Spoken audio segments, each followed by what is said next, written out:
नमस्कार दोस्तों, बहुत बहुत स्वागत है एक और वीडियो में। तो जब हम संघ के विषय में पढ़ते हैं तो जो संघीय सरकार होता है, इनका 3 महत्वपूर्ण अंग होता है: कार्यपालिका, विधायिका और न्यायपालिका। हमने कार्यपालिका और विधायिका के विषय में पढ़ चुके हैं, तो आज पढ़ेंगे न्यायपालिका के विषय में, जुडिशरी के विषय में। देखिए, अगर हम संघ की न्यायपालिका कहें तो ये सही नहीं होगा, क्योंकि भारत में न्यायपालिका को संघ एवं राज्य के स्तर पर विभाजित नहीं किया गया है। जो न्यायपालिका है ये वरीयता के क्रम में हायरार्की ऑर्डर में जरूर बांटा गया है। सबसे ऊपर होते हैं सुप्रीम कोर्ट, उसके नीचे होते हैं हाई कोर्ट और फिर डिस्ट्रिक्ट कोर्ट या अन्य कोर्ट होते हैं। पर हम अमेरिका में जिस तरह की व्यवस्था है, अगर हम भारत और अमेरिका की कंपेयर करें, अगर उच्चतम न्यायालय न्यायपालिका में अगर हम बात करें तो जो उच्चतम न्यायालय है, उच्चतम न्यायालय के विषय में चूंकि पढ़ेंगे, सुप्रीम कोर्ट,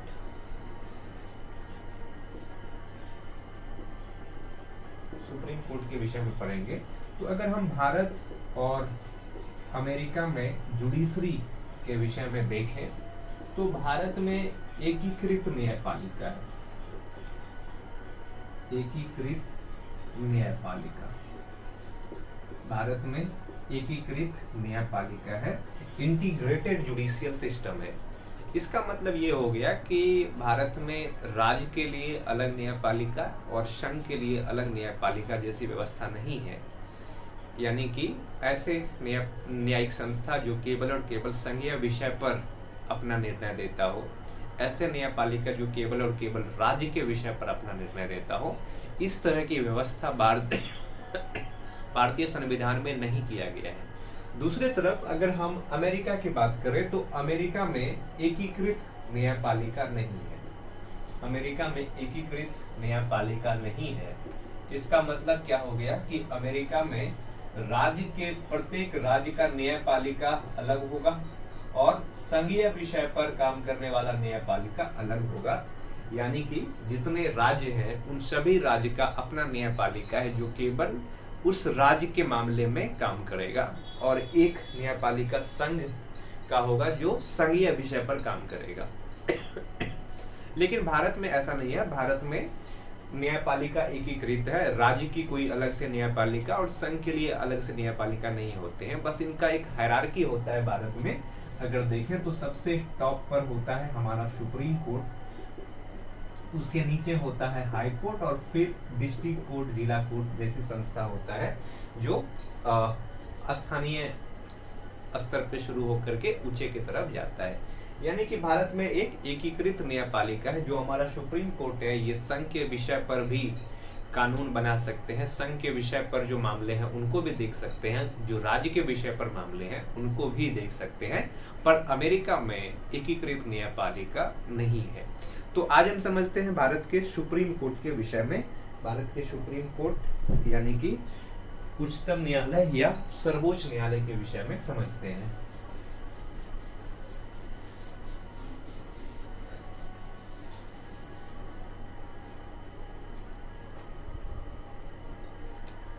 देखिए, जो भारत की सुप्रीम कोर्ट है, अगर इसकी स्थापना की हम बात करेंगे तो इसका स्थापना किया गया था 28 जनवरी 1950 ईस्वी को। हालांकि इससे पहले जो भारत शासन अधिनियम 1935 आया था उसमें भारत में एकल न्याय व्यवस्था की बात की गई थी। यानी कि ऐसा नहीं होगा कि प्रांत के विषय पर कानून बनाने वाली अलग संस्था होगी और संघ के विषय पर कानून बनाने वाली अलग संस्था होगा। भारत में ऐसा नहीं होगा, बल्कि एकीकृत न्यायपालिका होगा, इंटीग्रेटेड जुडिशियल सिस्टम होगा। अगर हम सुप्रीम कोर्ट की बात करें कि सुप्रीम कोर्ट के विषय में किस आर्टिकल में क्या प्रावधान किया गया है, तो सबसे पहले हमको समझना पड़ेगा आर्टिकल 124। आर्टिकल 124 यानी कि अनुच्छेद 124। जो आर्टिकल 124 है इसमें सुप्रीम कोर्ट के स्थापना एवं उसके संरचना के विषय में कहा गया है। इसमें सुप्रीम कोर्ट के स्थापना एवं सुप्रीम कोर्ट के स्थापना एवं गठन के विषय में किसमें कहा गया है, तो आर्टिकल 124 में, जो अनुच्छेद 124 है, इसमें सुप्रीम कोर्ट के स्थापना एवं उसके गठन के विषय में कहा गया है। अगर हम वर्तमान में देखें तो वर्तमान में सुप्रीम कोर्ट के कुल मिलाकर के 34 जज है। इनमें से जो है 33, इसमें से एक जो होता है वो उसको कहते हैं मुख्य न्यायाधीश। मुख्य न्यायाधीश यानी कि chief justice of India CJI, और 33 होते हैं अन्य न्यायाधीश।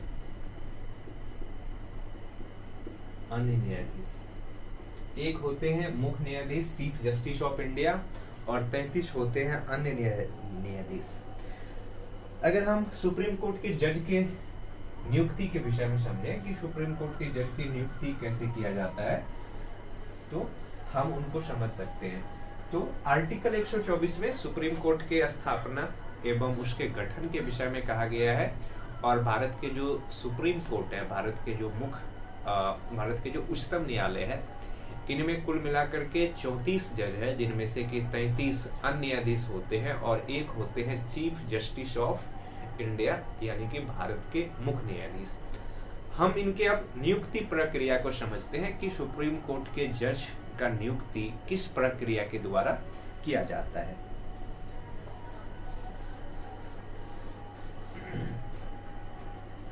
जज की नियुक्ति,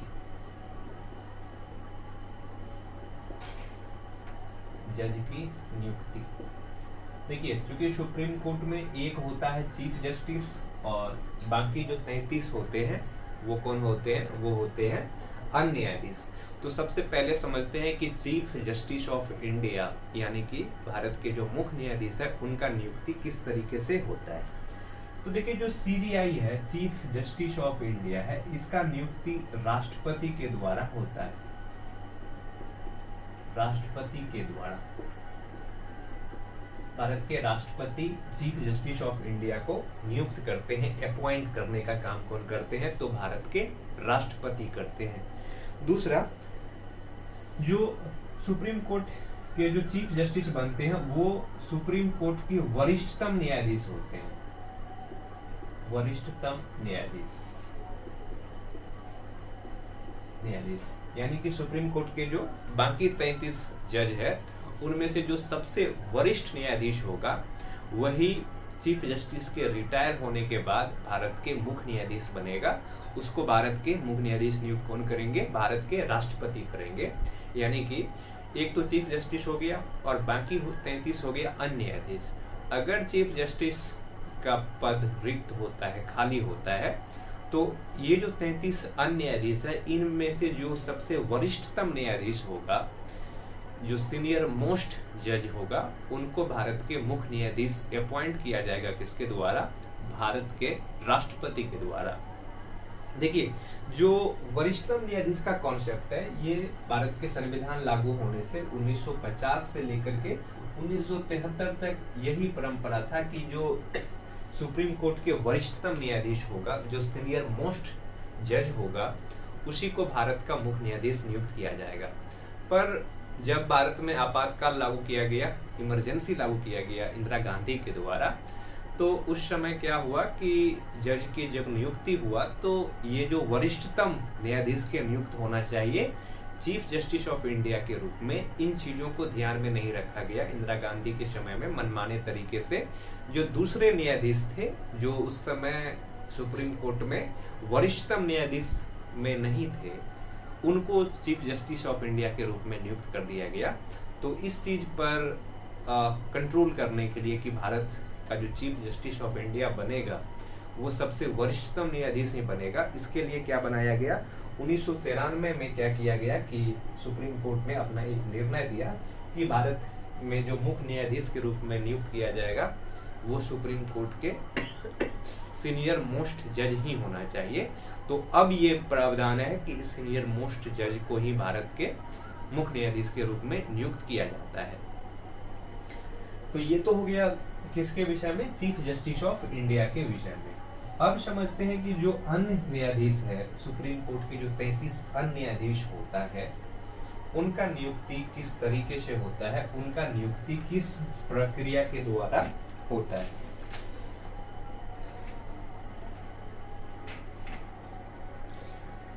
अन्य जज की नियुक्ति,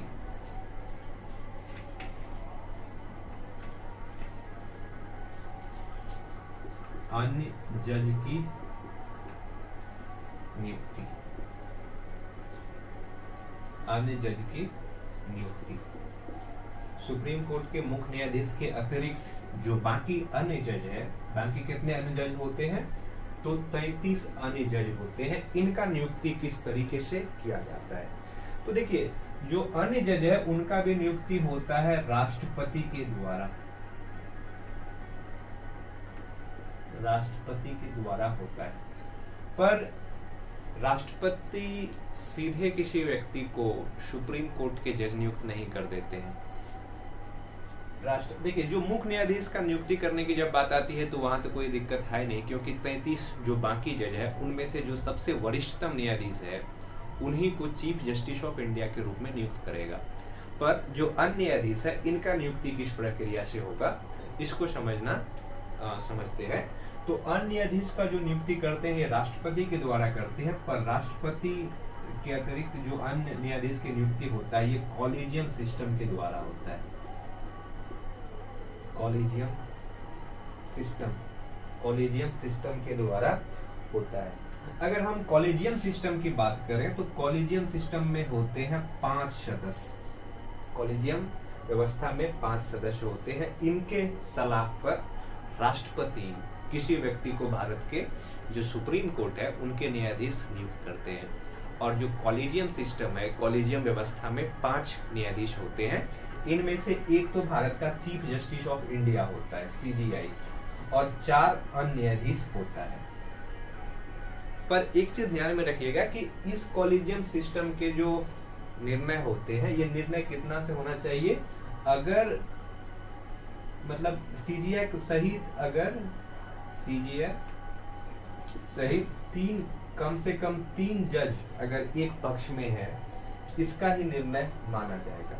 यानी कि जो भारत के चीफ जस्टिस ऑफ इंडिया है, भारत के मुख्य न्यायाधीश है, और बाकी के जो 4 जज है इनमें से 3 जज जिस व्यक्ति के पक्ष में अपना समर्थन देगा उसी को भारत के सुप्रीम कोर्ट के न्यायाधीश के रूप में नियुक्त किया जा सकता है।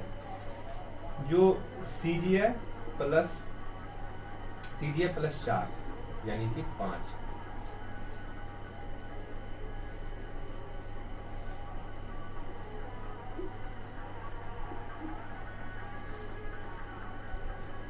CJI मतलब चीफ जस्टिस ऑफ इंडिया, और जो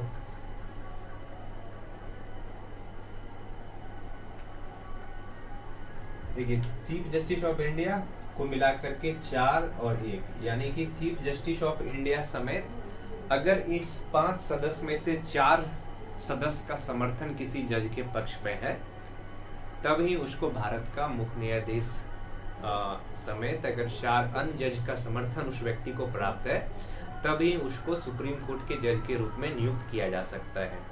पर अगर जो चीफ जस्टिस ऑफ इंडिया है, चीफ जस्टिस ऑफ इंडिया समेत अगर 3 जज तो पक्ष में है, पर अगर 2 जज उनके विपक्ष में है, तब उसको भारत का न्यायाधीश नहीं नियुक्त किया जा सकता है, सुप्रीम कोर्ट का न्यायाधीश नियुक्त नहीं किया जा सकता है। अब समझते हैं कि सुप्रीम कोर्ट के जज बनने के लिए कुछ न कुछ योग्यता होना चाहिए। तो ये योग्यता क्या होना चाहिए, हम इनके विषय में समझते हैं।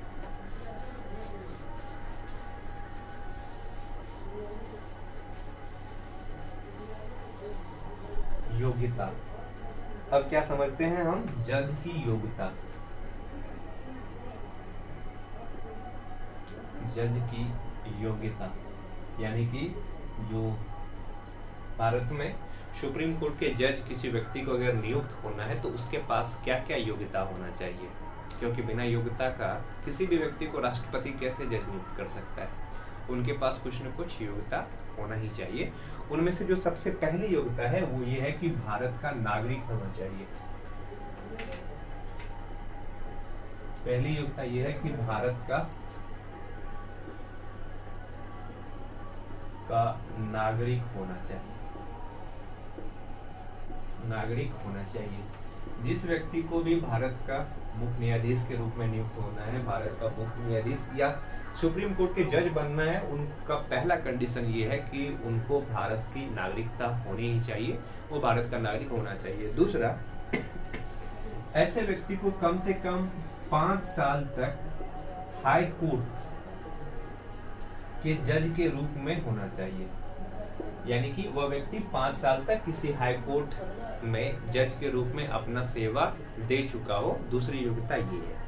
या तीसरा, आप ये कह सकते हैं कि 10 साल तक वह वकील के रूप में विभिन्न हाई कोर्ट में अपना सेवा दे चुका हो, तब उस व्यक्ति को भारत के जो सुप्रीम कोर्ट है उनका जज नियुक्त किया जा सकता है। और लास्ट में राष्ट्रपति के नजर में वो विधि के अच्छे जानकार होना चाहिए, कानून के जानकार होना चाहिए, तब जाकर के उस व्यक्ति को भारत के जो सुप्रीम कोर्ट है उसका जज नियुक्त किया जाएगा। देखिए, एक चीज ध्यान में रखिएगा कि सुप्रीम कोर्ट के जज बनने के लिए आयु सीमा निश्चित नहीं किया गया है, आयु सीमा का निर्धारण नहीं किया गया है कि व्यक्ति के पास आयु सीमा कितना होना चाहिए, इस चीज का निर्धारण नहीं किया गया है। अगर हम कार्यकाल के विषय में देखें कि सुप्रीम कोर्ट के जज का कार्यकाल कितने वर्ष तक का होता है, तो सुप्रीम कोर्ट के जज का जो कार्यकाल होता है ये 65 वर्ष की आयु तक होता है, 65 वर्ष की आयु तक, यानी कि 65 वर्ष की आयु तक कोई व्यक्ति सुप्रीम कोर्ट में जज के रूप में अपना सेवा दे सकता है, जज के रूप में अपना कार्यकाल पूरा कर सकता है। पर अगर किसी व्यक्ति को सुप्रीम कोर्ट के जज के रूप में अपना मतलब रिटायर की एज पूरा होने से पहले ही चाहता है कि वो छुट्टी ले ले, तो वो राष्ट्रपति को त्याग पत्र दे सकता है, राष्ट्रपति को त्याग पत्र देकर सेवा मुक्त हो सकता है।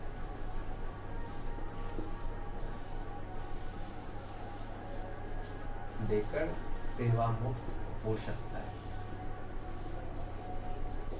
राष्ट्रपति को त्यागपत्र देकर के वो व्यक्ति सेवा मुक्त हो सकता है, यानी कि 65 वर्ष तक तो वो अपने, अगर एक बार कोई व्यक्ति सुप्रीम कोर्ट के जज के रूप में नियुक्त हो गए तो 65 वर्ष की आयु तक वो सुप्रीम कोर्ट के जज बने रहेंगे। 65 वर्ष की आयु पूरा होने पर ही वो सेवा निवृत्त होंगे। पर अगर कोई जज चाहता है कि समय से पहले ही वो अपने पद से मुक्त हो जाए, तो राष्ट्रपति को वो अपना त्यागपत्र देकर के अपने सेवा से मुक्त हो सकता है। पर तीसरा कंडीशन ये है कि अगर सुप्रीम कोर्ट के जज सही से काम नहीं किया और अपने अधिकारों का उल्लंघन किया, तो उसको महाभियोग की प्रक्रिया से हटाया जा सकता है। महाभियोग की प्रक्रिया से क्या किया जा सकता है? हटाया जा सकता है। और ये महाभियोग की प्रक्रिया चालू कहाँ पे होगा? तो भारत के संसद में होगा। महाभियोग की प्रक्रिया से क्या किया जा सकता है? सुप्रीम कोर्ट के उस जज को हटाया जा सकता है। और महाभियोग की प्रक्रिया कहाँ पे होगा चालू? तो सुप्रीम कोर्ट में होगा। सुप्रीम कोर्ट में महाभियोग की प्रक्रिया चालू होगा। पर एक चीज ध्यान में रखिएगा कि अभी तक भारत के किसी भी जज पर महाभियोग नहीं लाया गया है, सुप्रीम कोर्ट में नहीं लाया गया है। और एक जज के विरुद्ध लाया भी गया था तो वो पारित नहीं हुआ था। तो आर्टिकल 124 को हमने समझा, जिसमें कि भारत के सुप्रीम कोर्ट के जज के विषय में कहा गया है, सुप्रीम कोर्ट के विषय में चर्चा किया गया है। और सुप्रीम कोर्ट के कुल मिलाकर के 34 जज है, जिनमें से कि एक होता है चीफ जस्टिस ऑफ इंडिया और 33 होता है अन्य न्यायाधीश। इनके नियुक्ति से संबंधित प्रक्रिया के विषय में हमने समझा। उसके बाद कार्यकाल के विषय में हमने समझा कि इसका कार्यकाल कितने समय अवधि तक का होता है।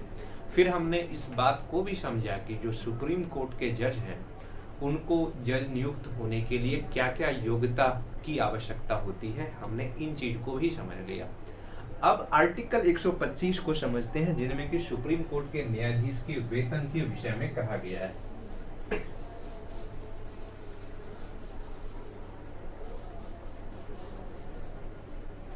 आर्टिकल 125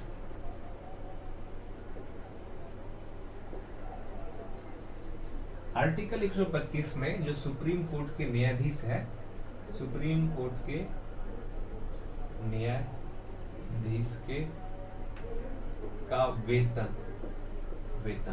तो जो चीफ जस्टिस ऑफ इंडिया होता है, सीजीआई जो होता है, सीजीआई का वेतन कितना होता है? 2,80,000 2.80 लाख प्रति माह। यानी कि सुप्रीम कोर्ट के मुख्य न्यायाधीश का वेतन होता है 2,80,000 प्रति माह। और जो 33 अन्य न्यायाधीश है, 33 अन्य न्यायाधीश, इनका वेतन कितना होता है? तो इनका वेतन होता है 2.5 लाख। अन्य न्यायाधीश का वेतन होता है 2.5 लाख प्रति माह।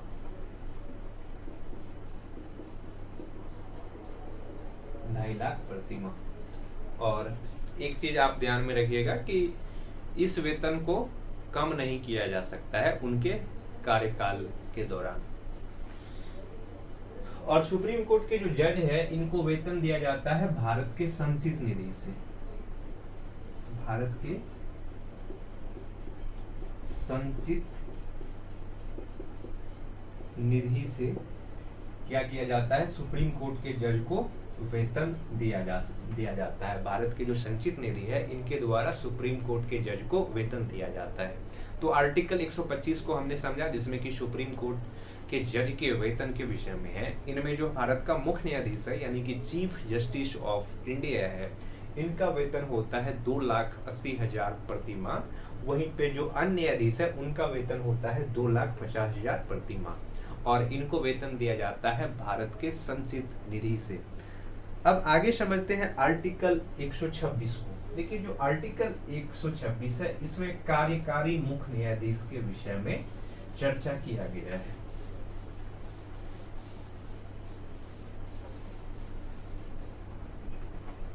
आर्टिकल 126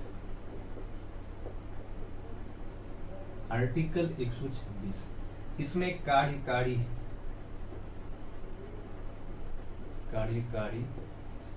मुख्य न्यायाधीश के विषय में चर्चा किया गया है कि कार्यकारी मुख्य न्यायाधीश। देखिए, जो कार्यकारी मुख्य न्यायाधीश का नियुक्ति कब होगा? जब भारत के जो मुख्य न्यायाधीश है, यानी कि चीफ जस्टिस ऑफ इंडिया है, वो अगर अपना दायित्व सही तरीके से पूरा करने में समर्थ नहीं है, या उन्होंने सेवानिवृत्त होने से पहले ही त्याग पत्र दे दिया है, या कुछ समय के लिए वो अस्वस्थ चल रहे हैं, या कोई अन्य वजह से वो अगर अपना कार्य सही तरीके से करने में समर्थ नहीं है, तो इस स्थिति में जो सुप्रीम कोर्ट के बाकी न्यायाधीश होते हैं, उनमें से किसी एक को नियुक्त किया जाता है कार्यकारी मुख्य न्यायाधीश के रूप में। तो कार्यकारी मुख्य न्यायाधीश के रूप में किसको नियुक्त किया जाएगा? जो 33 अन्य जज है, अन्य जज में से ही किसी एक को कार्यकारी मुख्य न्यायाधीश के रूप में नियुक्त किया जाएगा। किसके द्वारा? भारत के राष्ट्रपति के द्वारा। और जब तक ये कार्यकारी न्यायाधीश के रूप में काम करेंगे, तब तक इनका जो वेतन और भत्ता होगा वो चीफ जस्टिस ऑफ इंडिया के तरह ही होगा।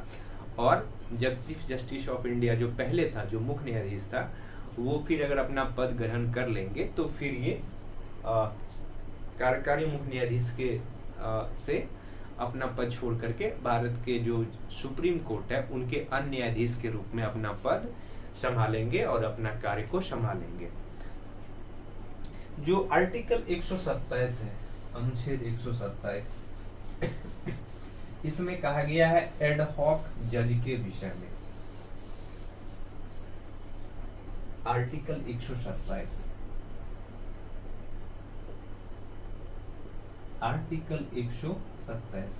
इसमें कहा गया है एड हॉक जज, यानी कि तदर्थ न्यायाधीश की नियुक्ति। तदर्थ न्यायाधीश की नियुक्ति।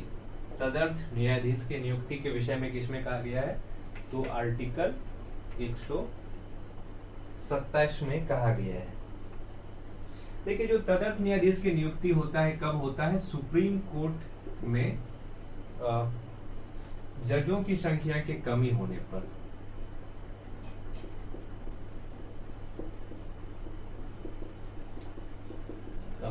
पर या कार्य बढ़ जाने पर।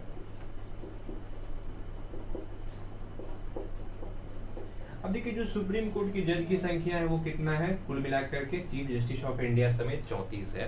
पर किसी सिचुएशन बस, किसी कारणवश अगर इन 34 जज में से कुछ जज किसी कारणवश अपने दायित्व को संभालने में समर्थ नहीं हो, अपना काम को करने में असमर्थता जाहिर कर दे, तो इस स्थिति में क्या होगा कि ये संख्या कम हो जाएगा।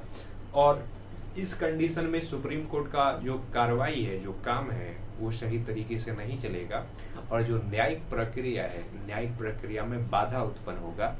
ऐसे स्थिति में क्या किया जाता है कि कुछ समय के लिए तदर्थ न्यायाधीश का नियुक्त किया जाता है, एडहॉक जज का नियुक्त कर सकता है।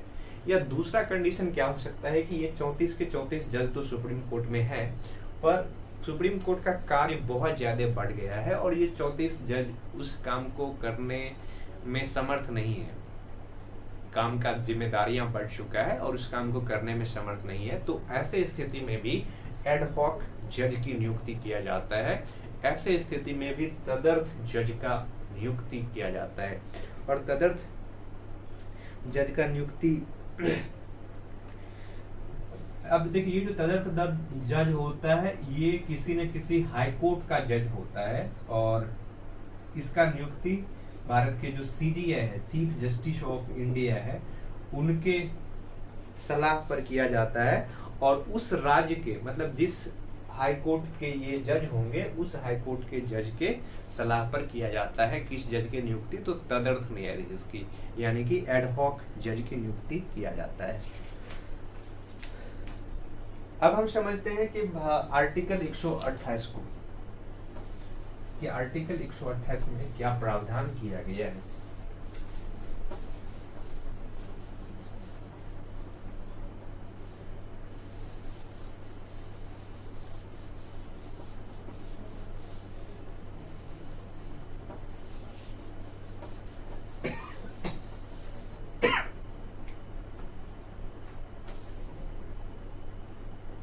आर्टिकल 128, अनुच्छेद 128। देखिए जो आर्टिकल 128 है, अनुच्छेद 128 है, इसमें कहा गया है कि भारत के जो राष्ट्रपति है, भारत के राष्ट्रपति जो सेवानिवृत्त जज है, सेवानिवृत्त जज, उनको अल्पकाल के लिए सुप्रीम कोर्ट में कार्य करने के लिए अनुरोध किया जा सकता है। यानी कि जो जज सेवानिवृत्त हो चुके हैं, 65 वर्ष की आयु पूरा करने के बाद अपने कार्यों से सेवानिवृत्त हो चुके हैं, इसको आर्टिकल 128 के द्वारा कुछ समय के लिए, अल्पकाल के लिए सुप्रीम कोर्ट के जज के रूप में काम करने के लिए अनुरोध किया जा सकता है। और अगर ये चाहे तो सुप्रीम कोर्ट में आकर के अपना सेवा दे सकता है। और ऐसा स्थिति कब उत्पन्न होगा?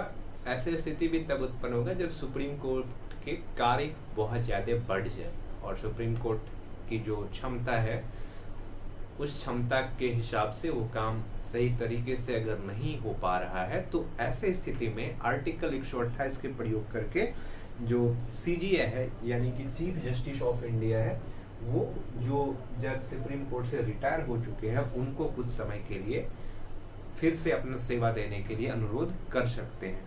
जो आर्टिकल 129 है उसको समझते हैं। आर्टिकल 129 में कहा गया है कि सुप्रीम कोर्ट का जो निर्णय है ये अभिलेख न्यायालय की तरह काम करेगा।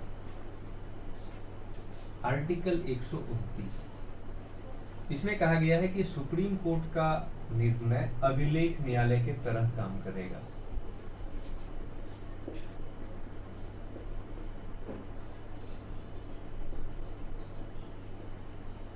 अभिलेख न्यायालय की तरह कार्य करेगा। सुप्रीम कोर्ट का जो निर्णय है ये अभिलेख न्यायालय की तरह काम करेगा। यानी कि सुप्रीम कोर्ट के निर्णय को एक तो संरक्षित करके रखा जा सकता है, दूसरा, इसका दो मतलब हुआ कि एक तो सुप्रीम कोर्ट के निर्णय को संरक्षित करके रखा जा सकता है, दूसरा सुप्रीम कोर्ट के निर्णय को आधार बना करके दूसरे जो अन्य न्यायालय है, यानी कि जो हाई कोर्ट है, हाई कोर्ट निर्णय दिया जा सकता है, हाई कोर्ट अपना निर्णय दे सकता है। अब आर्टिकल 130 को समझते हैं। आर्टिकल 130 में सुप्रीम कोर्ट के स्थान के बारे में कहा गया है। आर्टिकल 130 सुप्रीम कोर्ट के स्थान। देखिए, भारत में अभी सुप्रीम कोर्ट कहाँ स्थापित है? तो दिल्ली में स्थापित है। पर भारत जैसे विशाल देश में अगर सुप्रीम कोर्ट किसी एक जगह पे हो तो न्यायिक प्रक्रिया में मुश्किलें आती है। जो दूर के इलाके हैं वहां से लोग अगर सुप्रीम कोर्ट तक पहुंच के न्याय ले तो उनके लिए मुश्किलें खड़ी होती है, क्योंकि उनको आने जाने में बाधाएं उत्पन्न होता है। तो आर्टिकल 130 में कहा गया है कि चीफ जस्टिस के अनुरोध पर जो भारत के राष्ट्रपति है वो उच्चतम न्यायालय की शाखा किसी और प्रदेश में खोल सकते हैं, दिल्ली को छोड़ करके बाकी किसी देश के हिस्से में स्थापित कर सकते हैं। यही चीज किसमें है? आर्टिकल 130 में है। तो आज हमने सुप्रीम कोर्ट के विषय में समझा और हमने ये समझा कि भारत में एकीकृत न्यायपालिका है, इंटीग्रेटेड जुडिशियल सिस्टम है। भारत में ऐसी व्यवस्था नहीं है कि एक न्यायालय ऐसा होगा जो केवल और केवल संघीय विषय पर न्याय देगा और दूसरा न्यायालय ऐसा होगा जो राज्य के विषय पर न्याय देगा, बल्कि भारत में एकीकृत न्यायपालिका होने का मतलब ये हो गया कि भारत में न्यायपालिका की हायरार्की है। सबसे ऊपर सुप्रीम कोर्ट है, उसके नीचे हाई कोर्ट है और उसके नीचे डिस्ट्रिक्ट कोर्ट है। अगर कोई छोटा मामला है तो वो डिस्ट्रिक्ट कोर्ट से शुरू होकर के ऊपर की तरफ जाएगा। इसका मतलब ये हो गया कि जो सुप्रीम कोर्ट है वो राज्य के विषय पर भी अपना काम करेगा और जो संघ के विषय है उस पर भी अपना कार्रवाई करेगा। जो हमारा नेक्स्ट वीडियो है उसमें हम लोग सुप्रीम कोर्ट की शक्ति और उसके विशेषाधिकार के विषय में समझेंगे कि सुप्रीम कोर्ट के पास क्या क्या शक्ति है और वो किस किस तरह की कार्रवाई कर सकते हैं। तो इस वीडियो में इतना ही। धन्यवाद।